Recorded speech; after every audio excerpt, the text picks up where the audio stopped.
Will, you know everything about sports. You're like the beacon of sports knowledge in this universe. So tell me today, since I'm sure you know, where is LeBron James going?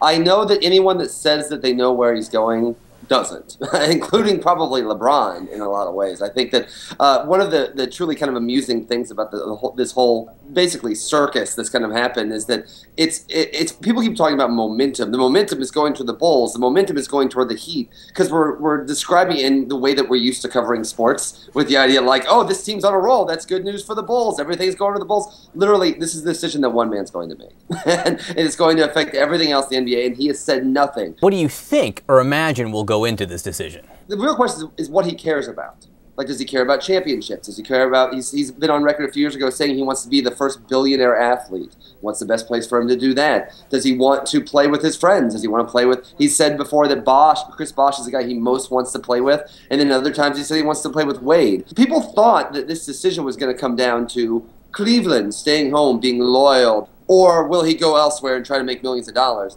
And now it's funny, now that Cleveland kind of collapsed in the playoffs, it's strange how Cleveland is almost like this weird like byproduct. They're like, oh yeah, maybe he'll stay there, but probably not. This is too much fun for him. It's all this crazy horse race when there is in fact no race. And for those people out there who don't know this, explain LeBron James' ties to the Rust Belt or the Ohio area, if not Cleveland, Akron. Yeah, he grew up in Akron, and in fact that's where he'll be meeting all these different teams. And probably from a basketball standpoint, all these other teams that are freeing up all this space for LeBron, the Bulls, the Nets, the Knicks, all of them have salary cap flexibility that the Cavaliers don't. In some ways, this whole big debate, is it New York versus Cleveland versus Chicago versus Miami, you know, this is all a little bit beholden to this bizarre NBA salary cap structure. Certainly, yeah. If this were the Yankees, if this were baseball, the Yankees would just, the Knicks would just sign LeBron James and Chris Bosh and Joe Johnson and Dwayne Wade, and they would just get whoever they wanted. But the NBA, not only is there only a set amount of money he can make, and actually he can make a slightly more money from the Cavaliers than he can make from any other teams, at least salary-wise, just because of the NBA's Larry Bird rule, which kind of encourages teams to keep their own guys. But generally speaking, all these teams are going to be offering him the same amount of money. In addition to that, they're going to be offering every other free agent on the market that exact same amount of money. So, of course, you know, all these teams are clamoring for this guy, LeBron James, to come play with them.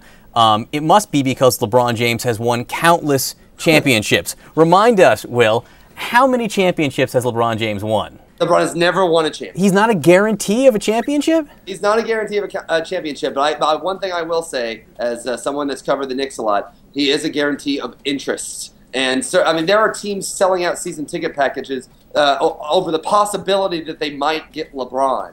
Like, certainly, he gives hope in a lot of ways. And so far, none of that hope has transferred into actual championships. But certainly, he is the best player in the NBA. And put LeBron in almost any other 11 guys, you at least have a contender. And that's something that a lot of these teams have not been for a long time.